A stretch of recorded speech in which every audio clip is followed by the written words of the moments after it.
Недельная глава Ницавим. Божественное благословение. Глава начинает словами «Вы стоите сегодня». Сегодня означает Рош ха-Шана, день суда. И Всевышний обещает нам, что в день суда вы стоите, устоите, иначе говоря, победите в суде.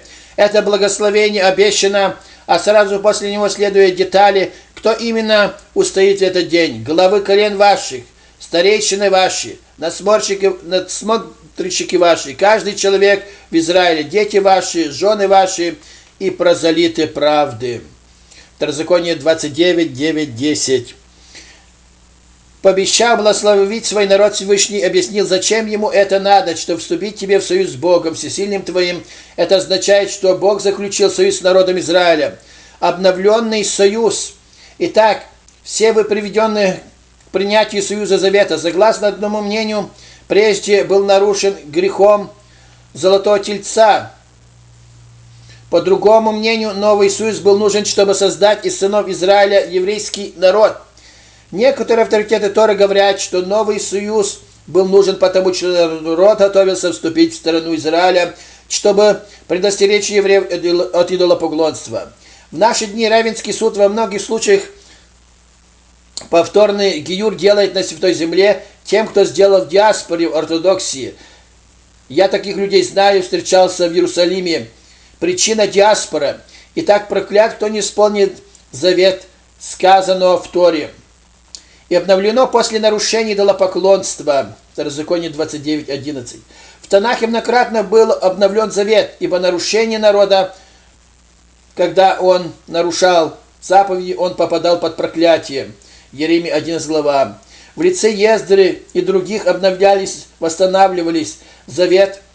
Таков характер и книг Евангелия, сообщающий нам об обновлении завета в лице Иоанна, в лице Иешуа Машиаха. Все это нам говорит, что после первого завета на Синае были обновлены заветы в Торе, в главе Мишпатим, и в этой Ницавим, и в Танахе около 10 раз, и в Евангелии. Все это в лице посредников, но наступит обновление этого же завета без посредников.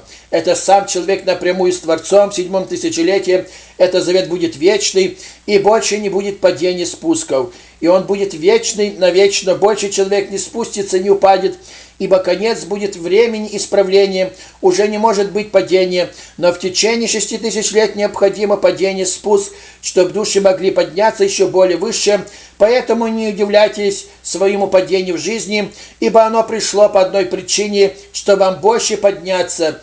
Смотрите учение именно не старом Адаме и блудном сыне, Луки 15 глава. Основная цель сводится к материализации указано выше благословение. Оно должно проявиться в материальном мире, выразиться материально благословением. Известно, что суд в Рош ха-Шана касается именно этого материального мира. И в служении Всевышнему наиболее важно, чтобы ее воля не оставалась только в духовной области, она должна приобрести материальное воплощение. Сказали именно мудрецы, главное это дело, исполняя волю Творца наилучшим образом, а наилучшим образом это научаясь истории, пишет Раби Шауль, верующим именно из других народов, Римлянам 2.18, в том числе и в области тшувы мы удостоимся в эту субботу получения божественного благословения победы в суде. Ницавим читается всегда перед Новым годом, а иногда вместе с главой Вайлех, иногда и без. Ребе 7 пишет о прозалитах, стоящих вместе. Это те, которые хитростью пришли к Иисусу Навину, но несмотря, что они обманули, хотя некоторые комментаторы наши считают их кутями, это те, кто из-за страха принимает еврейство, как в книге Есфир мы читаем. Народы они приняли из-за страха. Об этих людях пишет каббалист Орхайм, они будут называться домом Якова, ибо все в мессианские дни народы из-за страха, большинство примут еврейство, станут прозалитами, которым неполное дано благословение, ибо за страха приняли они дом Якова, называется в каббалистических писаниях. Так бывает сегодня и среди субботников. Мы видим, что многие из-за страха принимают как будто именно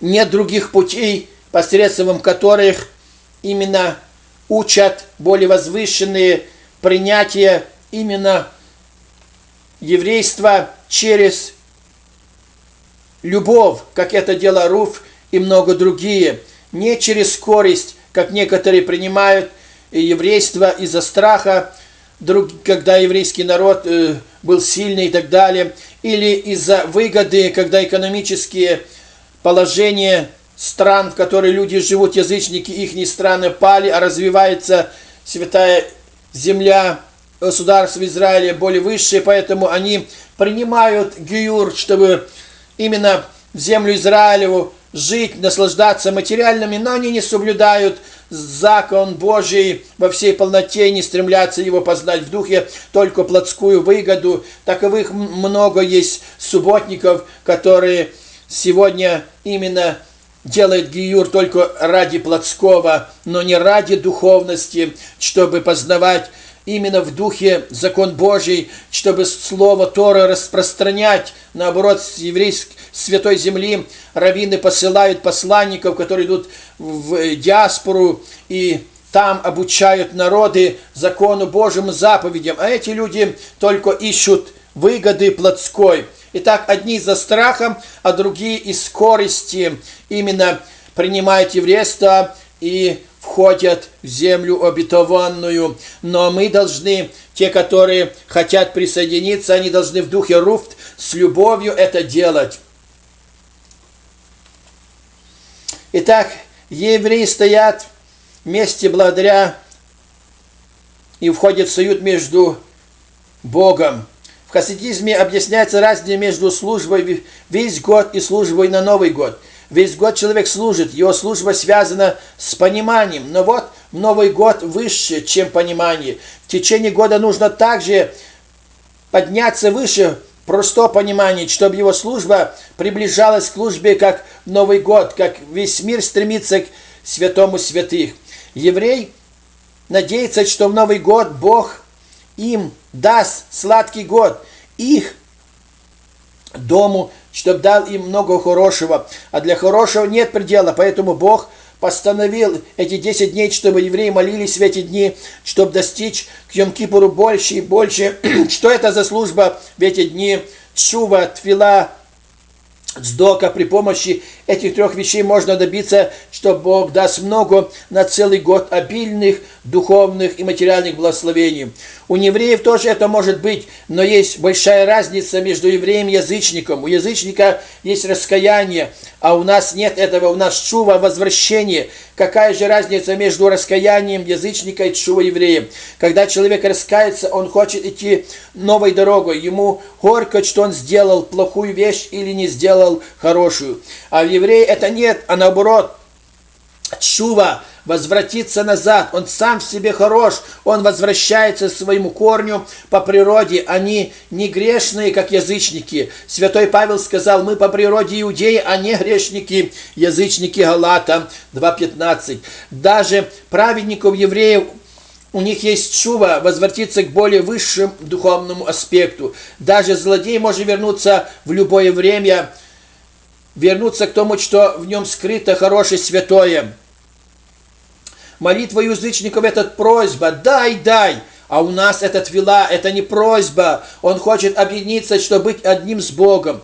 А что такое просьба? Он просит, чтобы ему сверху вниз дали, что ему не хватает. Это у язычников. А у евреев снизу вверх. Он не хочет, чтобы ему дали сверху вниз, а он хочет снизу вверх сам. Он объединится с Богом в единое целое, достигнуть 5-го уровня души Яхида, о чем мы будем особенно говорить именно в книге Брешит. У каждого еврея есть душа, которая связана с Богом, но теперь она спустилась вниз, и она связана с телом, она нуждается в еде, питье. В это время ослабевает связь с Богом, то, что она работает на тело, поэтому установлено особое время для молитвы, чтобы восстановить эту связь и укрепить. Сдока, справедливость. У язычника это называется милостыня. У язычника есть милостыня. Почему он дает? Потому что у него сердце хорошее. И до кого он расположится, то тому он и дает. Но у еврея не так. Сдока – это справедливость. Он обязан дать, ибо ему Бог дал, а Бог ему дал, чтобы и он дал. Человеку нужно, чтобы Бог дал, а Богу ему ничего не должен. Тем не менее, Бог дает человеку, и человек должен другому. Существует 7 уровней цдоки, милостыни.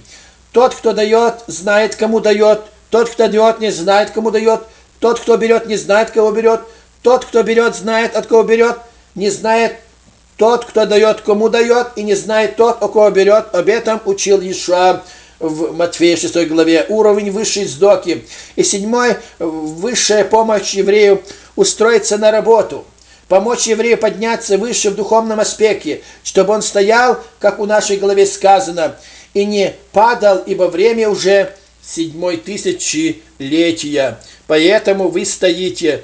7. Нужно именно оказать эту 7-ю цдоку, именно в духовном аспекте, помочь, дать ему, подарить книгу, которая раскрывает Тору, заповеди Божьи, и поднять его, чтобы он стоял. Да благословит нас Господь, чтобы мы не забывали делать именно эту особенную 7-ю цдоку, чтобы в духовном аспекте помогали, лечили тех, которые страждают душой, ибо нехорошо душе без знания, сказано в притче 19:2. Поэтому, чтобы мы десятинным и приношением жертвовали на служение Божье и, издавая книги, проповеди и так далее, и все сие посылали в еврейские дома, чтобы именно свет заповедей раскрывался, и они познавали и могли стоять, как говорится в нашей недельной главе. Вы стоите. Аминь.